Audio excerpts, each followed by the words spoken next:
یہ ہمیں بات سمجھ نہیں آتی، پھر ہم کہتے ہیں ملک نہیں چلتا۔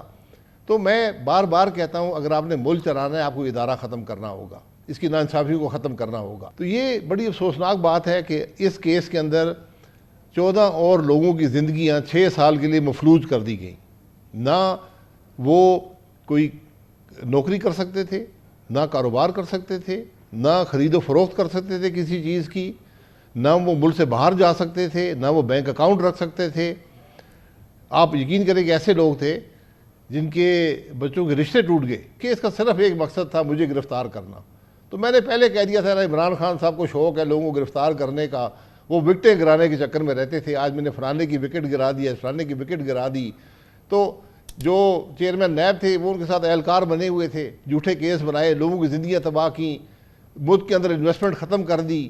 جو حسین داؤد صاحب تھے یہ اس خاندان سے ہیں، اس ادارے سے ہیں جو پاکستان کی تاریخ کا سب سے بڑا انویسٹر ہے۔ جناب شاہد خاقان عباسی سابق وزیر اعظم پاکستان، اور میں ضرور یاد دلاتا رہوں گا کہ جب سے یہ کیس کا آغاز ہوا تھا شاہد عباسی صاحب اس وقت گورنمنٹ میں بھی تھی، اور مسلسل وہ ہمارے اس پروگرام میں یہ کہتے رہے تھے کہ میں اس کو اون کرتا ہوں، اس کی ایک ایک چیز کو اون کرتا ہوں، اور میں ہر صورت میں اس کا دفاع کروں گا اور ہر فیصلے کا ذمہ دار میں ہوں۔ اور بہت ہی کریڈٹ کی بات ہے کہ وہ ہر پیشی پہ پیش ہوئے، انہوں نے ضمانت نہیں مانگی اور کبھی بھی اس نیب کیس کو ختم کرنے کے لیے یا کسی قسم کے کسی دباؤ کی یا انفلوئنس کی کوشش نہیں کی۔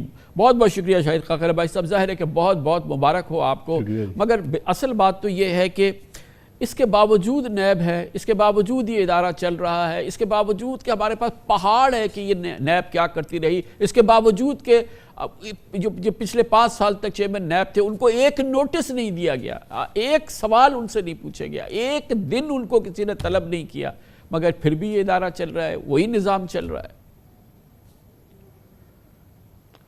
جی یہی تو افسوسناک بات ہے۔ مجھے یقین کریں کہ اپنی ذات کے بارے میں کوئی مسئلہ نہیں ہے، ہم سیاستدان ہیں، یہ ہمیں بھگتنا پڑتا ہے، ہماری زندگی کا حصہ ہے۔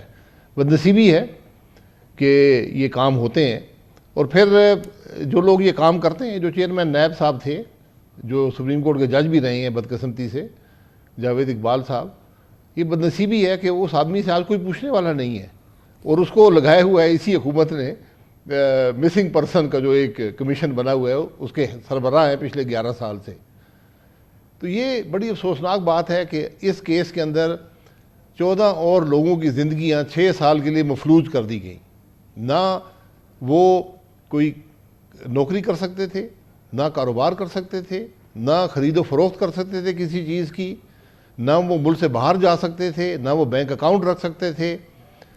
آپ یقین کریں کہ ایسے لوگ تھے جن کے بچوں کے رشتے ٹوٹ گئے، کیونکہ معاشرے میں جب ایک بات پھیل جائے کہ اس کا والد تو جی وہ نیب کے اندر ملوث ہے، اخبار میں آتا تھا 58 ارب کھا گئے۔ آپ یقین کریں 118 وٹنس نیب نے مقرر کیے، 11 عدالت میں آئے، 3 نے کہا جی کہ ہماری جو سٹیٹمنٹ لگی ہے یہ جھوٹی ہے، یہ نیب نے ہم سے زبردستی کروائی ہے اور اس کے الفاظ بھی خود لکھے ہیں۔ یہ عدالت میں لوگوں نے بیان دیا۔ 8 میں سے تمام وٹنسوں نے کسی نے ہم پر الزام نہیں لگایا جو گواہ تھے۔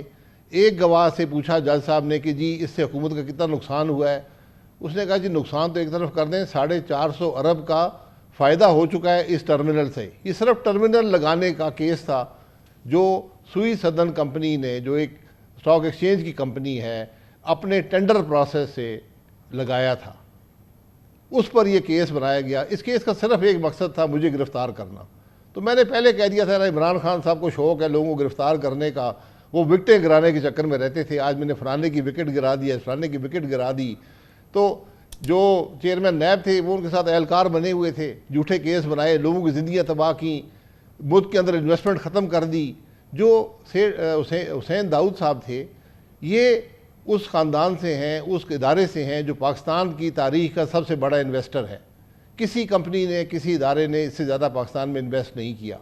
جب اس کو آپ کھڑا کر دیں گے عدالت میں، 6 سال اس میں مقدمہ چلائیں گے، اور جب وہ کسی اور کے پاس جاتا ہوگا، کسی بینک کے پاس، کسی ادارے کے پاس ملک میں کاروبار انویسٹمنٹ لانے کے لیے، اور وہ گوگل کرتے ہوں گے، وہ کہتے ہیں تم پہ تو کیس چل رہا ہے، تم تو ملزم ہو کیس کے اندر۔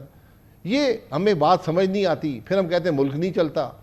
تو میں بار بار کہتا ہوں اگر آپ نے ملک چلانا ہے آپ کو ادارہ ختم کرنا ہوگا، اس کی ناانصافی کو ختم کرنا ہوگا۔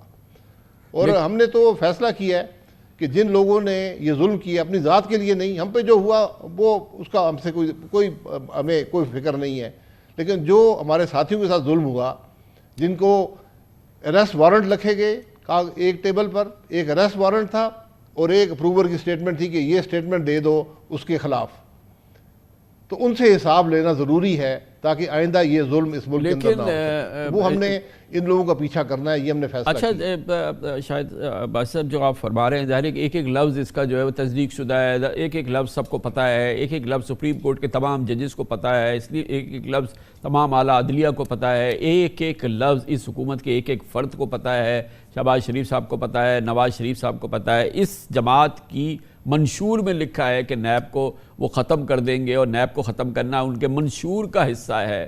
اور اب آپ دیکھیں کہ کیا ہو رہا ہے بھائی صاحب، مطلب یہ کیسے، کب تک یہ سلسلہ ایسے ہی چلتا رہے گا؟ دیکھیں یہی تو بے چارگی ہے اور لاچاری ہے، میں اسی پہ تو ہنستا ہوں۔ یقین کریں ہنسنے کے علاوہ اور کوئی راستہ نہیں ہے کہ آج جو ملک کا وزیر اعظم ہے اس پہ بھی اس آدمی نے جعلی کیس بنائے، اس ادارے نے جعلی کیس بنائے، جو نائب وزیر اعظم ہیں ان پہ بھی جعلی کیس بنائے، جو آج سینٹ کے چیئرمین ان پہ بھی جعلی کیس بنائے، اسی شخص نے، اسی ادارے نے، جو صدر ہیں ملک کے ان پہ بھی جعلی کیس بنائے، آدھی کابینہ میں جعلی کیس بنائے، یہ آدھی اسمبلی کے اندر جو پرانے ممبران ہیں ان پہ بھی جعلی کیس بنائے، چیف منسٹروں پہ بنائے جعلی کیس، اسی شخص نے، اسی ادارے نے۔ اور آج کسی میں یہ کہنے کی ہمت نہیں ہے کہ یہ ادارہ ظلم کرتا رہا ہے، جعلی کیس بناتا رہا ہے، اس کو ختم ہونا چاہیے، اور وعدہ کر کے آئے تھے کہ یہ ادارہ ختم کریں گے۔ میں آپ کو بڑے پورے دعوے، پورے وثوق سے کہتا ہوں، نیب اس ملک میں رہے گا، یہ ملک نہیں چلے گا۔ آپ 10 SIFC بنا لیں، آپ جو مرضی کر لیں، جب تک یہ ادارہ ہے اس ملک کے افسران کام نہیں کریں گے۔ انہوں نے دیکھ لیا کہ ان کے ساتھ یہ ادارہ کرتا کیا ہے۔ میرے سامنے اس ملک کے وفاقی سیکرٹریوں نے وزیر اعظم کو کہا کہ جناب ہم یہ سمری نہیں بنا سکتے، ہم نیب نہیں بھگت سکتے۔ یہ آج کیفیت ہے ملک کی، اور ہم اس بات کو سمجھتے نہیں ہیں۔ بھائی صاحب آپ کے ساتھ بے شک بے پناہ ظلم ہوا، 10 مہینے کی سالیٹری کنفائنمنٹ، یہ کوئی معمولی بات نہیں ہے۔ مفتاح اسماعیل کے ساتھ جو ہوا، ان کے گھر میں گھس کے جو کیا گیا، ایک بڑی لیڈنگ پاکستان کی بزنس فیملی ہے، اس کے ساتھ جو کچھ ہوا، پھر جو بیچارے عمران الحق ایک بہت ہی انٹیگریٹی والا، بہت ہی پروفیشنل، زبردست قسم کا پروفیشنل، اس کے ساتھ جو ہوا سو ہوا۔ مگر یہ جو ہمارے ایک انتہائی ٹاپ لیول جو بزنس گروپ ہے، بہت ہی انٹیگریٹی والا بزنس گروپ ہے، اس کے ساتھ جو ہوا، اور اس کے بعد جو پوری بزنس اور کارپوریٹ لیڈرشپ کے اندر جو اس کے بعد سراسیمگی اور پریشانی اور یہ والی صورتحال پیدا ہوئی، اس نے تو پاکستان کو ناقابل تلافی نقصان پہنچایا ہے، پاکستان کے بزنس سیکٹر کو تمام۔ کیونکہ ظاہر ہے کہ جب اینگرو جیسا، اور اس پر کہ اس نے 10 مہینے کے اندر وہ ٹرمینل کھڑا کر دیا، جو اس کے بعد جو ہے سالہ سال گزر گئے، ہم نہیں بنا سکے۔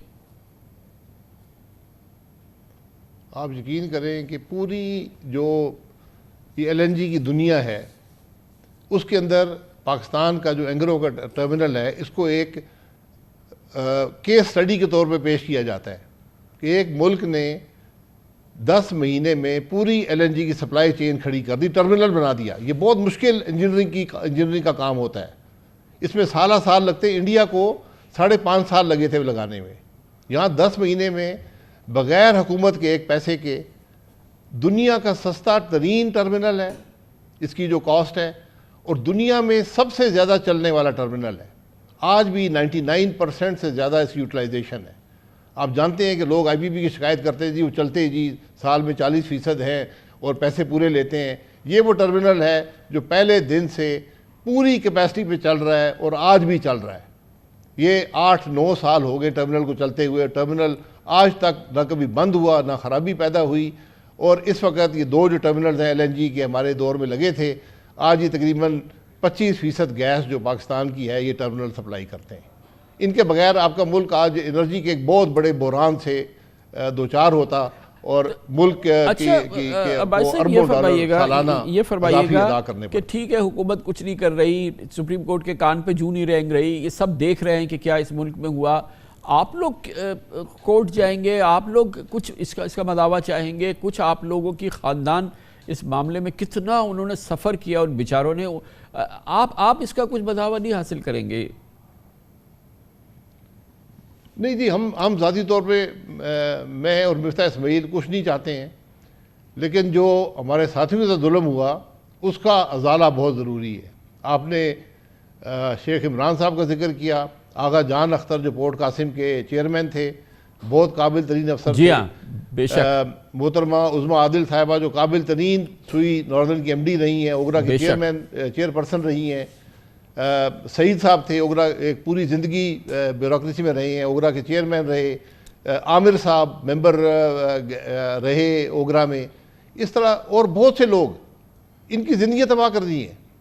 6 سال تھے وہ، کوئی نہ نوکری کر سکے نہ کاروبار کر سکے، ان کے معاشرے کے اندر جو ان کی حد تک ہوئی، اس کا کون جواب دہ ہوگا؟ تو ہم نے عدالت جانا ہے، اور یہ عدالت کا امتحان ہوگا کہ وہ اس قسم کی ناانصافیوں کا کیسے ازالہ کرتا ہے۔ یہ ہم عدالت میں چھوڑیں گے، ہائی کورٹ سے نہ ملا انشاءاللہ سپریم کورٹ جائیں گے، اور دیکھتے ہیں کہ پاکستان کی عدلیہ کیا انصاف دے سکتی ہے یا نہیں دے سکتی۔ لوگ کہتے ہیں جی اخباروں میں آیا، مجھے لوگوں نے میسج کیے جی مبارک ہو جی آپ کو انصاف مل گیا۔ میں نے کہا یار انصاف نہ ہم نے تو کبھی مانگا ہی نہیں نا۔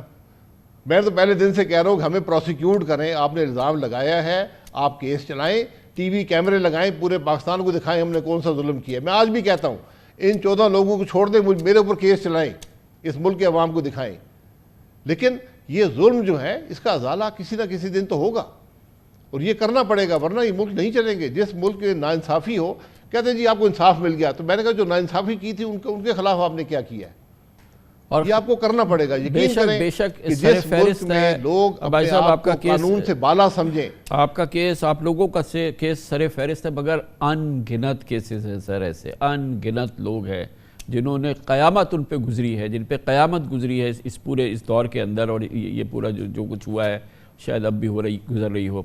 بہت بہت شکریہ۔